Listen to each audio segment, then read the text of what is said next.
말씀을 찾아 봉독하여 올리도록 하겠습니다. 마가복음 6장입니다. 마가복음 6장 45절부터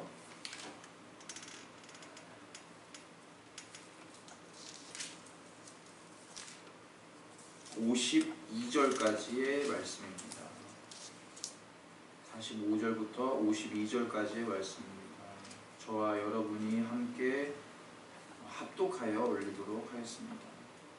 예수님은 군중들을 돌려보내시는 동안 제자들이 서둘러 배를 타고 자기보다 먼저 건너편 벳세다로 건너가게 하셨다. 군중을 다 보내신 후에 예수님은 기도하시려고 산으로 가셨다.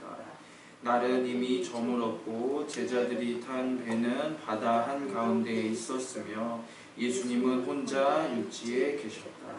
바람이 휘몰아치므로 제자들이 노를 젓느라고 애쓰는 것을 보신 예수님은 새벽 4시쯤 바다 위를 걸어서 제자들에게 오셨다가 그대로 지나가시려 하셨다. 그때 바다 위를 걸어오시는 예수님을 보고서 제자들은 유령인 줄 알고 모두 놀라 소리를 질렀다. 그래서 예수님이 즉시 그들에게 나다 무서워하지 말고 안심하여라 하시면서 그들이 탄 배에 오르시자 곧 바람이 그쳤다. 제자들은 너무 놀라 어쩔 줄 몰랐다. 이것은 그들이 빵에 대한 기적을 깨닫지 못하고 오히려 마음이 둔해졌기 때문이었다. 아멘.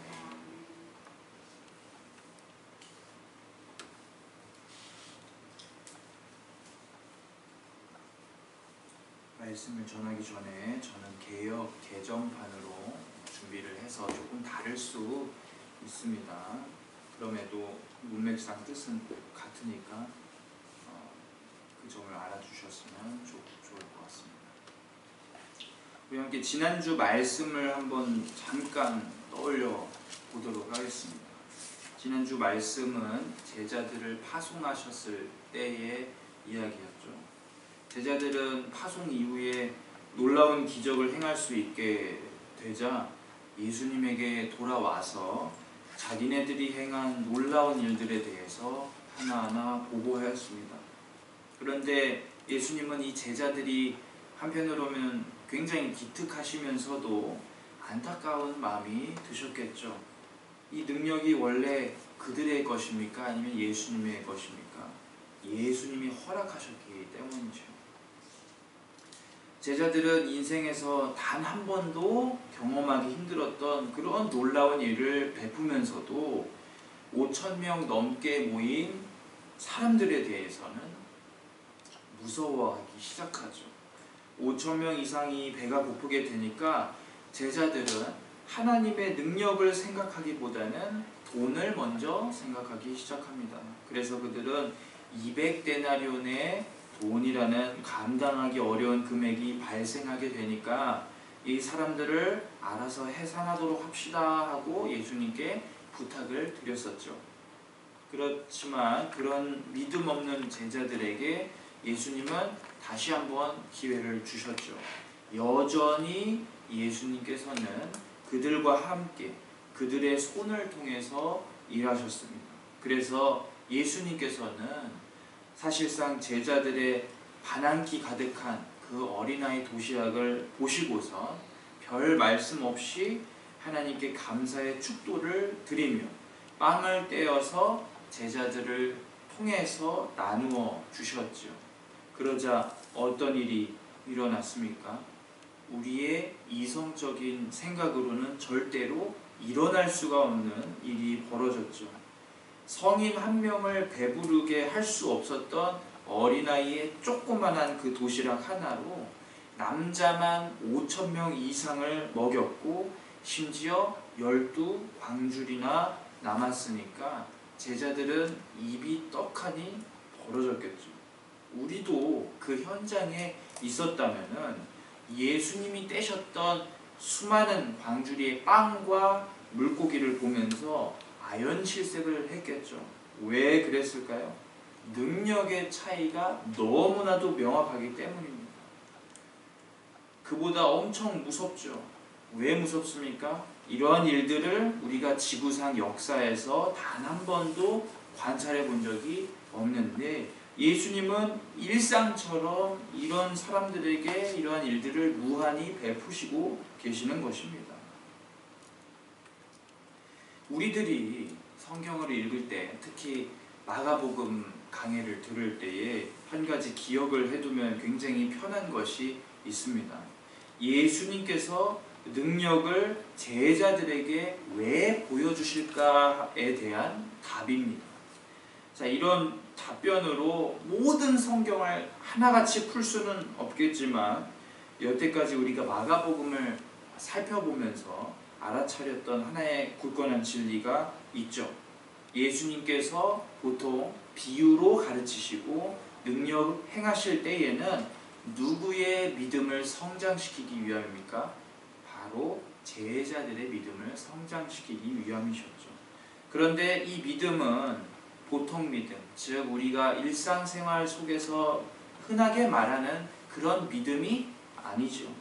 성경 속에서 믿음이라 할 때에는 쉽게 말해서는 아브라함의 믿음처럼 순종과 행동을 요구하는 것입니다. 즉 예수님이 제자들에게 요구하시는 믿음은 어떤 것이죠? 단순히 예수님은 하나님의 아들이십니다 하는 인정이 아니죠. 예수님이 하나님의 아들이십니다 하는 사실을 다른 사람들에게 실제로 보여주는 것이 예수님이 말씀하시는 성경 속의 믿음입니다. 그런 면에서 살펴볼 때에 제자들은 믿음이 약한 자들이죠. 그들은 다 예수님이 하나님의 특별한 아들이라는 사실은 다 알고 인정했습니다. 그러나 알고 인정하는 것과는 별개로 방금 예수님께서 오병이어의 기적을 행하신 것처럼 그 능력을 행하는 것은 제자들에게 매우 어려운 일이었겠죠. 왜냐하면 순간순간 그들은 인간으로서의 의심과 두려움을 이기지 못했기 때문입니다. 그래서 오늘은 이 두려움과 의심이라는 키워드를 한번 살펴볼 예정입니다. 두려움과 의심은 제자들과 우리들의 신앙의 성장을 막는 아주 큰 장애물이죠. 오늘은 우리가 말씀을 통해서 살펴보면서 이 두려움과 의심이 어떻게 바뀌는지, 그리고 예수님께서는 우리의 두려움을 어떻게 해결하시는지 배우려고 합니다. 먼저 45절을 살펴보도록 하겠습니다. 예수님께서는 45절에서 참 이상한 행동을 보여주시는데요. 마가복음을 우리가 살펴보면서 예수님의 행적이 가끔 참으로 묘하고 이해가 가지 않는다는 사실을 여러분들께서 이미 아시리라 생각을 합니다. 예수님이 평소에 안 하실 법한 일들을 계속 하시는 장면들이 종종 일어나기도 하는데 오늘도 마찬가지죠. 예수님은 오병이어의 놀라운 기적이 일어나고 제자들을 그 즉시로 재촉하셨다라고 개역 개정판 성경에 나와 있습니다. 더 강조가 되었죠. 재촉을 하셨답니다. 자, 이 재촉이라는 표현은 우리나라 표현으로 조금 촐싹되고 경박한 의미가 없지 않아 있죠. 그런데 잘 살펴보면 이 재촉이라는 것은 강력한 권고라고 말할 수가 있는 것입니다. 즉 예수님께서는 제자들을 어떻게 하신 겁니까? 강하게 밀어붙이셔서 다시 배를 타고 저쪽 지방으로 건너가도록 하셨다라는 거죠. 그렇다면 질문이 있습니다. 왜 제자들을 강권하셔서 그쪽으로 보내셨는지 우리가 알 수는 없죠. 그러나 중요한 사실은 무엇입니까?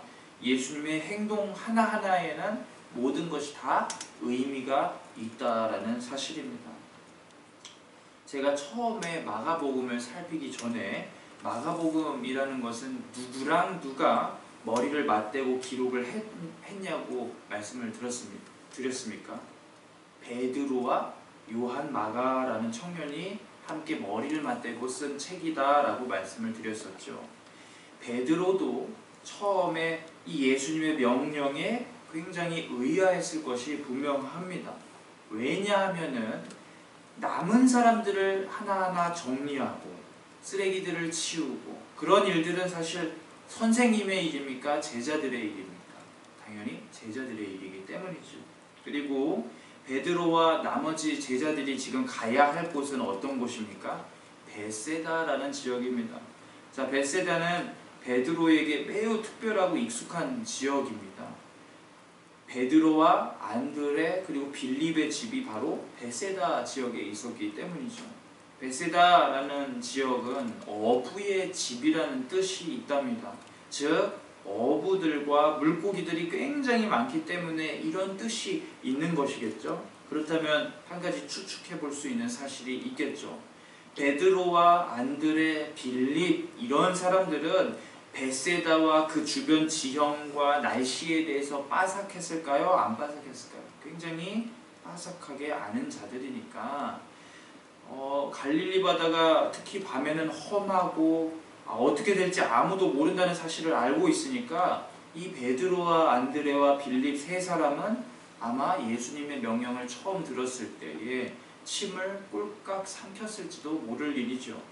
예수님이 강력하게 그 땅으로 건너가라 말씀하셨을 때, 제자들을 몰아가셨을 때에 이 세 명은 조용히 서로 눈을 맞추면서 이 상황을 어떻게 해야 할까라는 생각을 했을지도 모릅니다.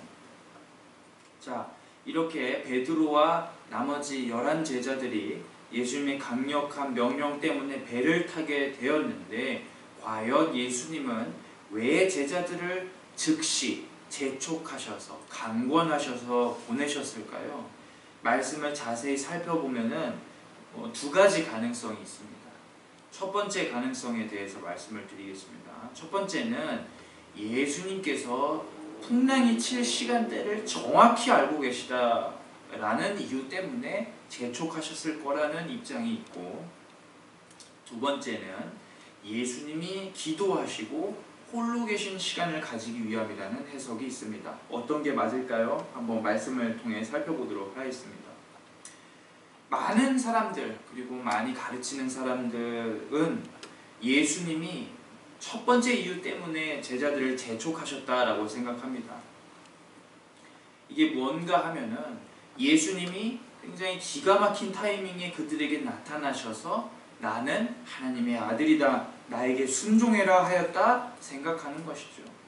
예를 들어서 제가 지난주에 잠깐 말씀을 드렸지만 언제나 영웅은 자신이 나타날 적기를 기다리면서 가장 극적으로 사람들을 구해내죠. 주인공으로서의 가치를 증명하기 위해서 시기적절한 때를 고릅니다.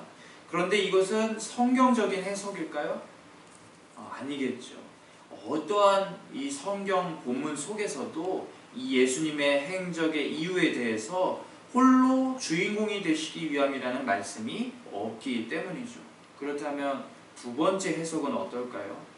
예수님의 마음을 우리가 비록 알아보는 것, 설명하는 것이 어렵긴 하지만 두 번째 이유 때문에 예수님께서 강권해서 제자들을 보내신 것이 맞다고 생각합니다. 자, 그 증거가 46절에 있죠.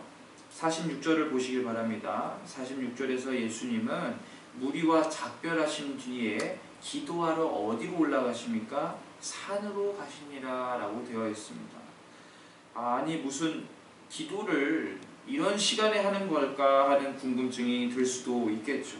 그런데 이것을 따로 설명하기 위해서 마가복음 6장 31절도 살펴보도록 하겠습니다. 제가 읽어드릴게요.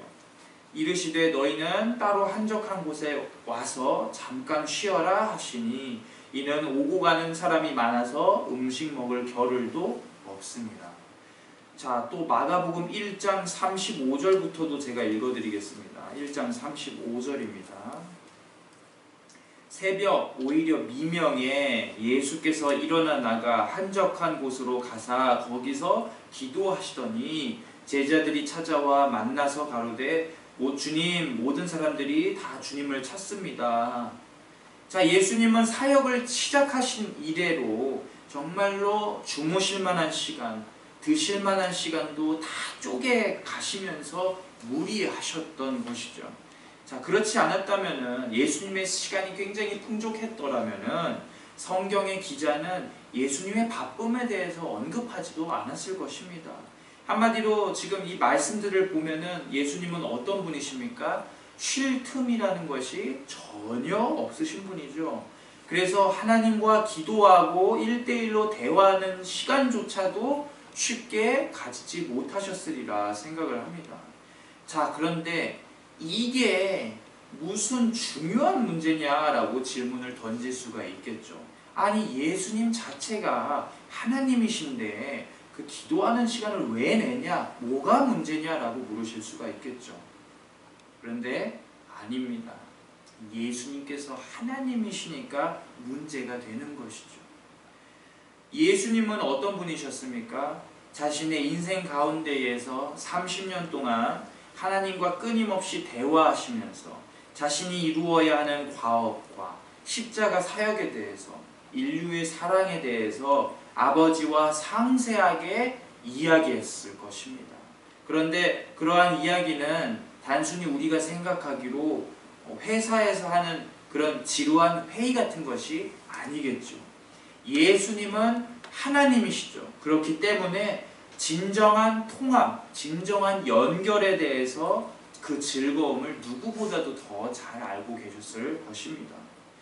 우리들도 대화가 통할 때에 뭔가 마음에 깊은 울림이 생기는 경험을 하곤 하죠. 동성이든 이성이든, 그리고 나이가 어리든 많든 내 마음과 저 사람의 마음이 통하고 연결되고 인격적인 대화가 가능하게 될 때에 이 사람 정말 즐거운 사람이다, 재밌는 사람이다, 더 알아가고 싶구나 하는 생각이 드는 것이죠. 기도도 마찬가지입니다. 하나님 아버지와 그렇게 많은 시간 기도한 이유와 제자들을 강권하셔서 지금 보내시고 기도하시는 이유는 억지로 그 시간을 내시기 위함이 아니라 진심으로 예수님한테는 즐거운 시간이었기 때문에 제자들을 즉시로 강권하신 것이죠. 그런데 그런 시간을 갑자기 줄여야만 했다면, 갑자기 가지지 못한다고 한번 생각을 해보도록 합니다. 예수님은 하나님이시기도 하셨지만 인간으로 태어나셨죠. 그분은 인간의 모든 감정들을 다 깨달아 아셨던 분입니다. 그렇기 때문에 인간의 태생적인 한계를 경험하실 수밖에 없으셨겠죠. 자, 인간의 태생적인 한계가 무엇입니까? 인간의 한계는 하나님과 인간의 영원한 단절, 끊어짐입니다. 과거에 무엇 때문에 이렇게 됐습니까? 죄 때문에 인간이 하나님과 영원히 연결되지 못하고 분리되어 있는 가운데에 예수님은 인간이 경험하는 존재의 가장 기본적인 고독함, 외로움을 아셨겠죠. 왜요? 그분은 하나님이신데다가 인간이시고 반면에 영원하시지만 반드시 죽음을 경험하셔야만 하고 완전히 하나님과 연결되셔야 하지만 끊어지셔야만 하기 때문이죠. 그렇기 때문에 예수님은 수시로 기도하시는 때를 가지려고 하셨던 것입니다. 자, 이러한 예수님의 마음을 성도의 삶에도 가져와 보아서 적용을 한번 해보도록 하겠습니다. 특히 우리가 적용해야 하는 부분이 있죠. 바로 성도라는 사람들은 하나님과의 기도 시간을 어떻게 생각을 해야 하나라는 질문입니다. 제가 매번 설교 때마다 강조하는 이야기라서 지루하실 수도 있겠죠. 그러나 기도를 강조하지 않는다면 우리의 영은 어떻게 될까요? 우리의 영은 언제라도 썩어버릴 것이 분명합니다. 그 기도는 그런 면에서 식사 때에 대화하는 따뜻한 가정의 모습과도 비슷하다라는 것이죠. 오늘날 가족들이 함께 모여서 식사하는 일들이 많이 줄었다고 하죠. 시대가 바뀌면서 개인주의적인 모습이 점차 늘어납니다. 물론 나쁘다고 생각하지는 않습니다. 그러나 우리가 충분히 일상의 시간 동안, 단 1시간 동안 대화하지도 않으면서 함께 모이는 이 식탁교제의 자리에서 누구는 핸드폰으로 유튜브 보고 있고, 어떤 누구는 TV를 보고 드라마를 보고 있고, 어떤 누구는 입을 계속해서 닫고 있다면은 이러한 가정의 대화는 우리가 생각하기에 정상적인 걸까요? 아니면 비정상적인 걸까요? 비정상적인 것이죠. 이미 그 대화가 망가져버릴 대로 망가져버린 모습밖에는 없는 것입니다. 물론 가정의 상황마다 다 다르겠죠. 그러나 기도는 비슷합니다. 개인주의가 더 발전하는 가운데에 거의 모든 사람들이 밥 먹으면서 서로의 얼굴로 면대면을 하기보다는 핸드폰에 집중하는 상황이죠. 그와 같이 하나님과 기도하는 시간을 방해하는 방해물들이 점점점 많아지고 있습니다. 우리의 식탁 교제와 같이 말이죠. 따라서 성도는 어떤 사람들이어야 합니까? 구별된 시간에 핸드폰과 같은 방해 요소를 치워버리고 하나님 앞에 순수하게 나아가는 시간이 반드시 필요하다라는 것이죠. 기도 시간을 많이 갖자라는 것은 우리가 식탁 대화를 더 하자, 서로를 더 알아가자, 우리가 일주일 동안 어떤 일이 있었고 나는 당신의 이야기에 귀를 기울이고 싶다라는 그런 순수한 마음입니다.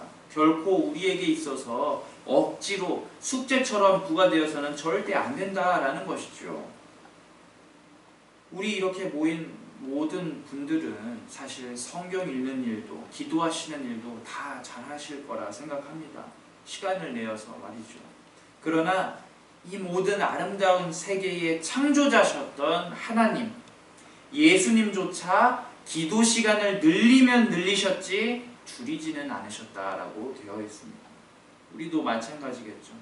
잘하고 있다면 어떻게 해야 됩니까? 여기서 안주하지 말고 더 잘해야겠죠.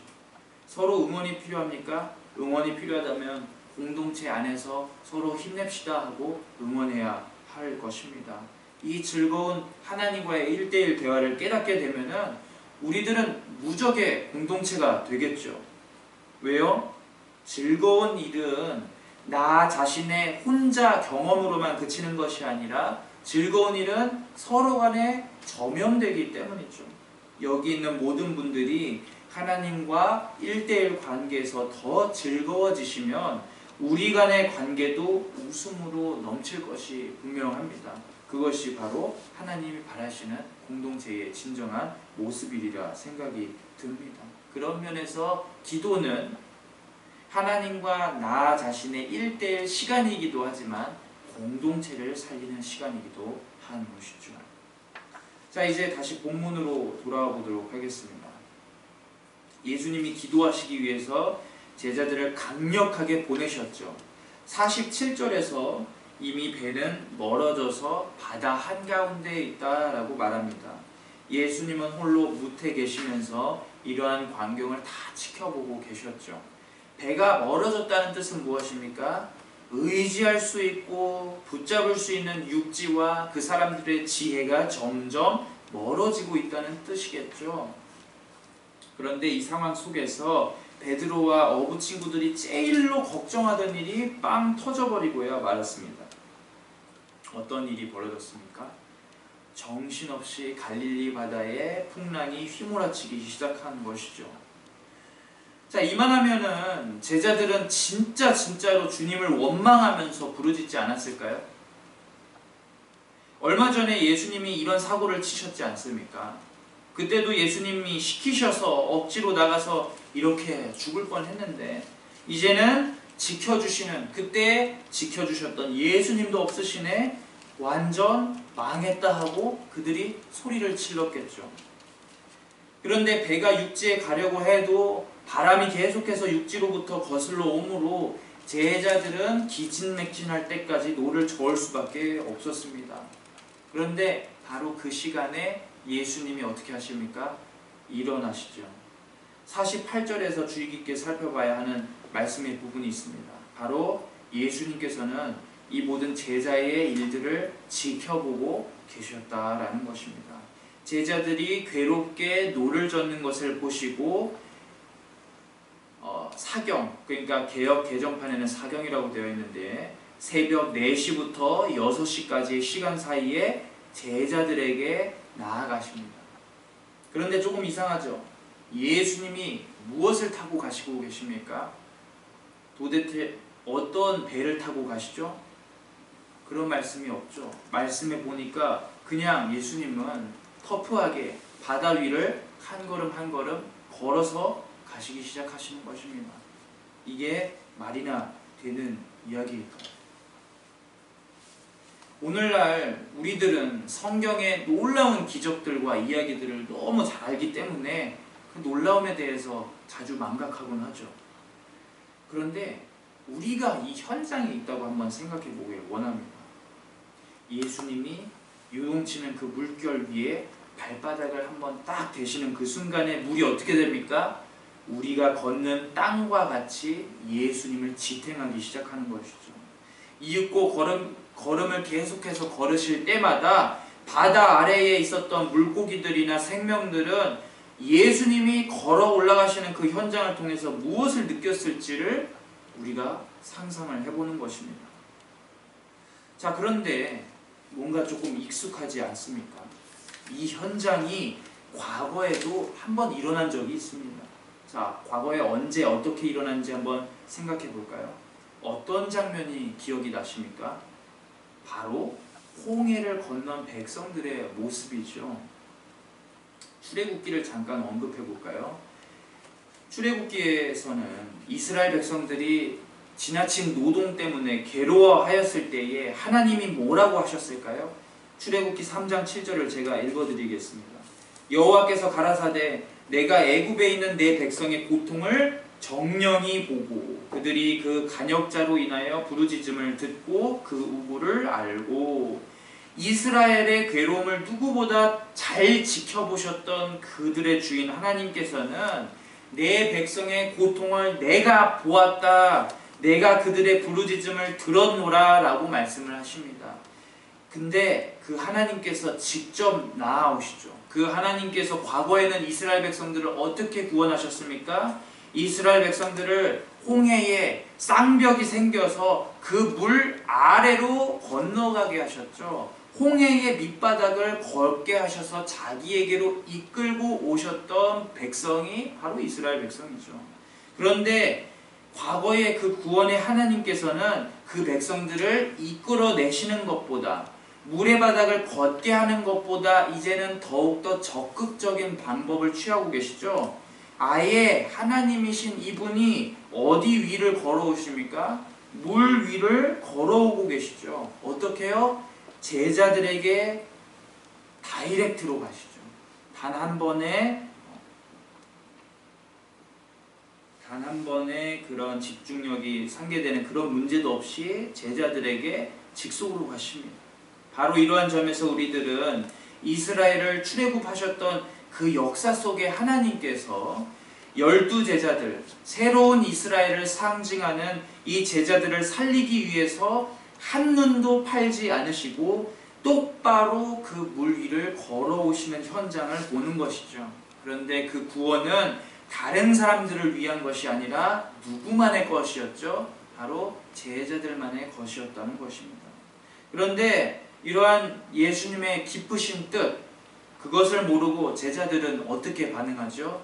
49절을 보면은 제자들은 그의 걸어오심을 보면서 유령이다 하고 소리를 질렀다고 합니다.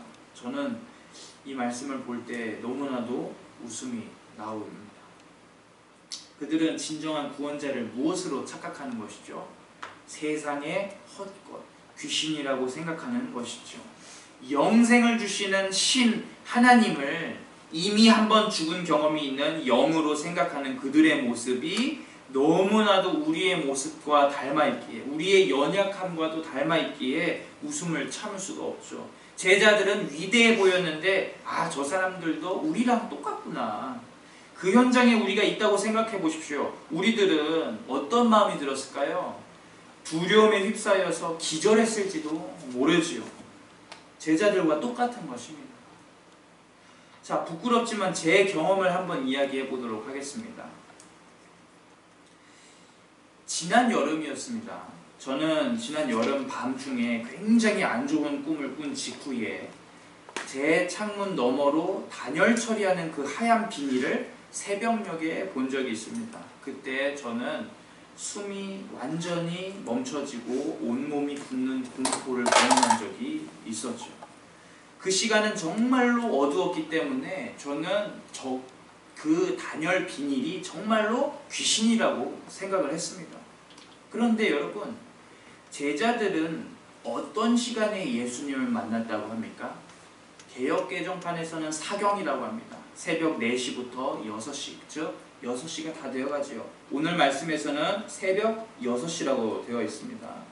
자, 많은 사람들이 설교를 할 때에 해가 뜨기 직전 새벽이 제일 어둡다라고 이야기를 하시죠?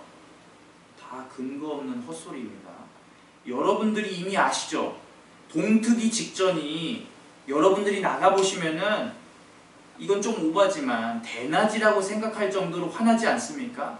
제자들도 마찬가지입니다. 제자들은 거의 다 보였던 시간, 멀리서 옷차림으로 알아차릴 수도 있는 그 시간에 예수님을 귀신으로 착각하고 있는 것이니까 얼마나 우리의 어리석은 눈과 같이 그 영적인 눈이 감겨 있는 것입니까?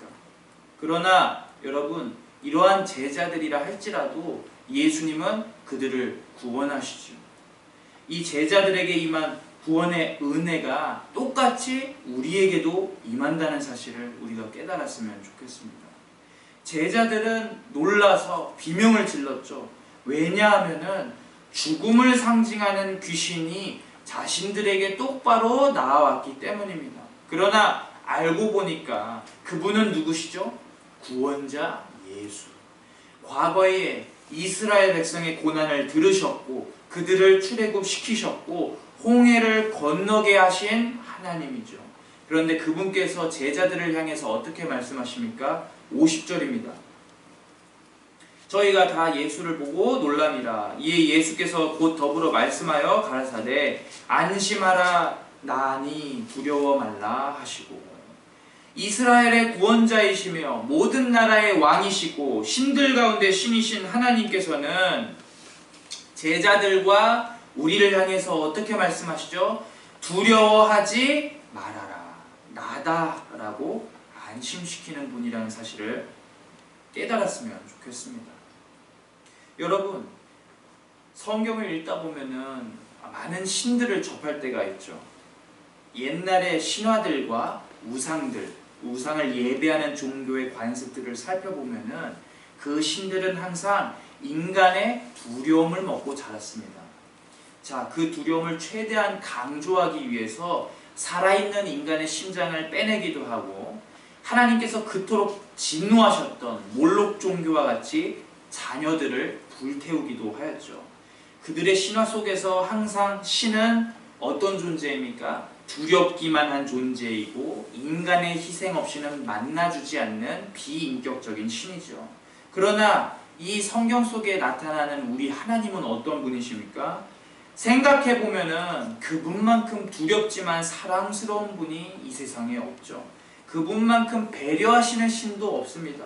자, 그분은 너무 깜짝 놀라서 어안이 벙벙하고 소리를 지르는 우리들에게 이렇게 말씀하시죠. 두려워해라, 두려워하지 말라. 두려워하지 말아라. 나란다. 제자들에게 말씀하신 것과 같이 오늘날 동일하게 우리에게도 그 말씀을 전하시죠. 그렇기 때문에 우리는 하나님과 관계를 맺을 수 있는 피조물이 되었고 하나님과 대화할 수가 있게 되었던 것이죠.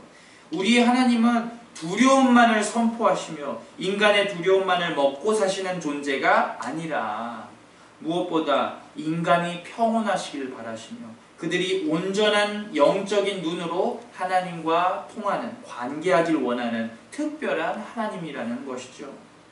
자, 그런데 이러한 하나님이 과거 구약 성경의 그 몰록과 같이 바알과 같은 분이었다면 어땠을까요? 생각만 해도 섬뜩하지 않습니까? 우리는 하나님을 만나기 위해서 우리의 자녀들을 산채로 바치거나 수많은 동물들을 끔찍하게 도살했을 것이 분명하죠. 그러나 그분은 자신이 두려워 마땅한 만왕의 왕이심에도 불구하고 오히려 그분과 만나는 시간, 그분과 만나는 길을 하이패스 고속도로처럼 뚫어두시기 위해 누구를 보내셨습니까? 예수님, 구원자 예수님을 보내셨다라는 것이죠. 이게 정말 우리가 배워야 하는 가장 큰 사랑과 겸손의 모습이 아닐까 싶습니다. 이제 말씀을 맺도록 하겠습니다. 이러한 예수님께서 승선하시자마자 어떤 일이 벌어졌습니까? 51절에 보니까 제자들은 너무 깜짝 놀라죠. 왜냐하면 제자들의 배에 발을 대시자마자 곧 풍랑이 잠잠해졌기 때문입니다. 여러분, 예수님은 어떤 분이십니까? 단순히 우리의 두려움만, 우리의 문제만을 해결해 주시기 위해 오신 분은 아니죠. 그럼에도 성도인 우리들에게 믿음을 가르쳐 주시고 믿음에 방해가 될 만한 두려움을 남김없이 제거해 주신다는 면에서 우리들은 참으로 답안지를 함께 가지고 있는 시험을 보는 것과 다를 바가 없는 것입니다. 이미 답안지를 주고 시작하는 시험 문제에서 하나라도 틀릴 수가 있을까요? 그러면 정말로 바보이죠. 우리 삶 속에서 이미 예수님께서 시험지에 대한 답을 다 주셨습니다. 믿음이라는 해법을 주셨죠. 그분은 해결 못하는 문제로 가득하고 비참하고 힘들어하는 우리 앞에서 이렇게 말씀하시죠. 나다, 두려워 말라. 자, 이 말을 해석하자면 이렇죠. 과거에 이스라엘을 모두 구원하였던 만왕의 왕, 능력의 주, 너희의 모든 고난과 역경과 비참함을 정령이 지켜보고 들었던 나 여호와 하나님이 너희에게 다이렉트로 오고 있다. 너희의 모든 문제와 너희의 모든 죽음을 다 내가 해결하기 위하여 그 하나님이 우리의 하나님임을 믿고 의지했으면 좋겠습니다. 사랑하는 여러분, 우리의 삶 속에서 믿음으로 살기가 점점점 어려워지는 때입니다. 아까도 말했지만 개인화되는 시대에 하나님의 말씀 그리고 하나님과의 1:1 기도가 마치 구시대의 유물인 것 마냥 뒷전으로 사라지는 시대입니다. 그러나 우리들은 바로 그러한 옛 전통을 지켜나가는 유일한 사람들이죠. 우리가 하나님과 기도하는 이유는 무엇입니까? 하나님과 기도하는 이유는 하나님과 1:1 그 대화를 통해서 즐거움을 얻을 수도 있지만 우리의 문제를 하나님께 의탁하여서 오늘 제자들이 구원받은 것과 같이 구원받을 수 있다라는 것이죠. 우리가 하나님과 기도하는 그 시간을 순수하게 남겨두고 이미 주님께서 오늘 본문 속에서 강조하신 것처럼 우리 믿음의 성장을 방해하는 요소인 두려움과 의심을 해결할 수 있도록 다 예수님께서 모든 답안을 우리의 삶 속에 제공해 주셨습니다.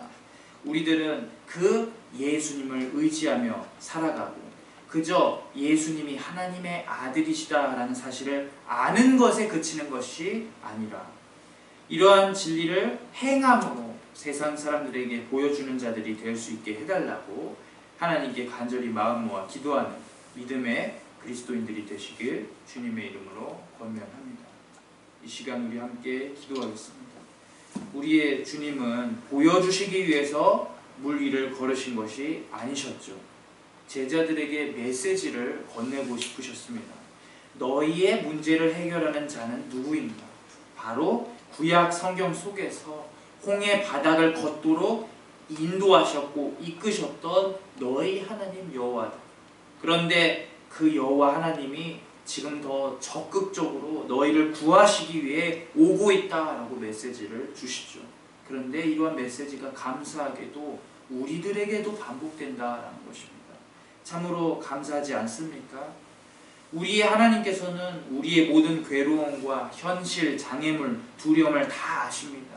그렇기 때문에 우리에게 직접 찾아오시는, 바로 찾아오시는 친밀한 아버지이시죠. 주님께 이 시간 감사의 기도를 올려드리면 좋겠습니다. 우리가 각자 만난 하나님께서 나의 과거에 어떤 문제를 해결해 주셨으며 어떤 놀라운 일을 행하셨는지 기억하시면서 미래에도 이런 놀라운 일들, 놀라운 구원이 우리와 우리 주변에 있는 모든 사람들의 삶 속에서 계속 일어날 것이다 라고 믿으며 행동하는 그리스도인 되게 해달라고 함께 기도하겠습니다.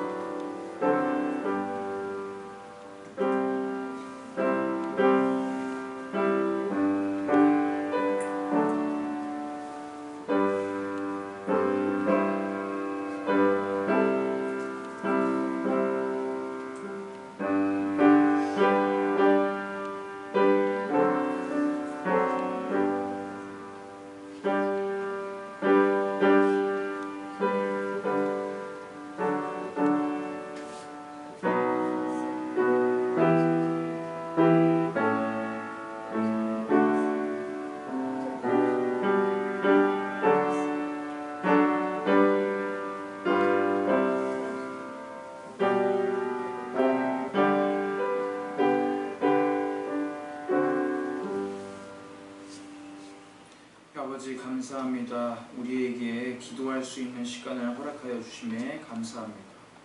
아버지, 오늘날 우리의 시대가 참으로 개인주의적으로 변하고 있습니다.